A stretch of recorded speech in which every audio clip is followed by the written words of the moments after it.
Hey, welcome to Mooney Reads. My name is Beck, and it is Project for Awesome time. Now, the Project for Awesome itself doesn't technically start until the 12th.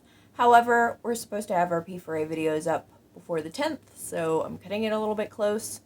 For those who don't know, the Project for Awesome is something that is put together by John and Hank Green of the Vlogbrothers every year. It's basically an initiative to talk about charities and to fundraise.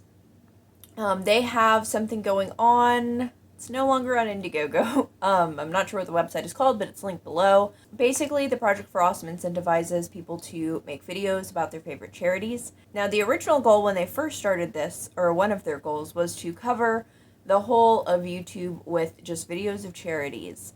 And YouTube's algorithm doesn't work quite the same way, so that's not necessarily up there. But they still want everybody to be talking about their favorite charities. On their website, you can donate. They've raised over $1.5 million for charity doing this. So while they're raising the money, people are learning more about charities and they're voting on their favorite charities. And the top voted on groups get the money. So to participate in P4A, you can make a video, you can watch people's videos, you can watch live streams, you can just find out about new charities. You could vote, you could donate to the P4A, but you could also just donate directly to those charities. The whole goal is to just uplift people who are doing important stuff. This is my first P4A on BookTube, but it is not my first P4A making a video. I've had previous projects that have not gone very many places, but I made P4A videos regardless. And this is actually going to be the first year that my charity of choice is not book focused. I'm actually going to be talking about the Marsha P Johnson Institute. The Marsha P Johnson Institute raises money and creates programming by and for Black trans people, specifically focusing on the arts and community building. For those who don't know, Marsha P Johnson was a Black trans femme. She co-founded STAR, which put together the first housing that specifically focused on the LGBT unhoused. She participated in ACT UP and was one of the first to fight back during the Stonewall Revolution. Now, even though it's not 1960 or 70 anymore, Black trans people are still incredibly disenfranchised. This is really clear if you look at a lot of different metrics. You could look at poverty, you could look at access to health care, murder rates. They are consistently abused by society. And the Marsha P. Johnson Institute is one of the places that's trying to change it.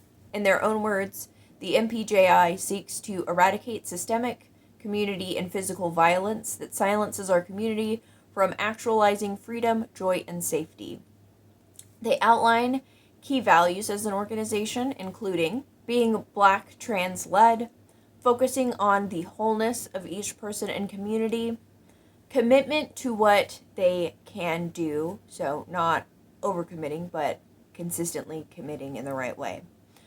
Self-determination, excellence, abolition of state violence and oppression, integrity, community knowledge, passion, and collaboration. The Marsha P. Johnson Institute has art and community organizing fellowships, as well as a coalition of organizations that fight for Black trans rights. In 2020, the MPJI distributed $250,000 of cash assistance to Black trans people during COVID, as well as organizing for policies that keep Black trans people safe.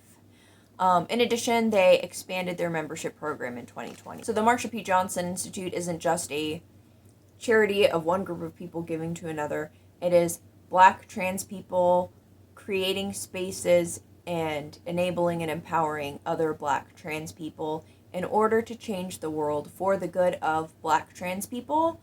And that is going to extend to everyone.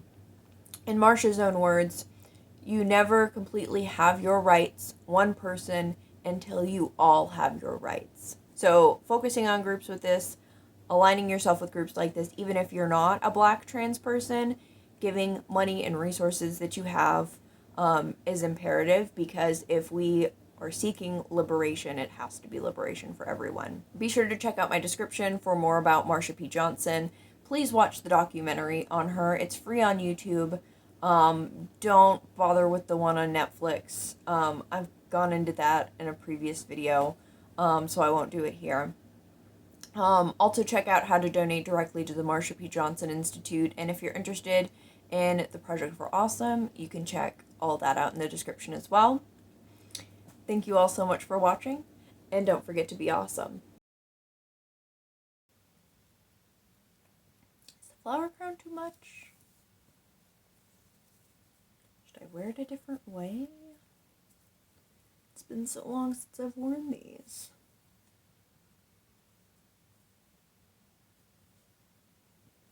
I feel like that could be fun. And I also have this one that's bigger. But I don't know if the colors really go with Pizza John. No, I think I like this best, probably. I like the sunflowers. Friend, you can have these.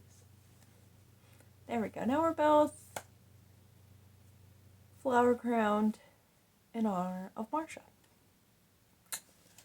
Now we can get started.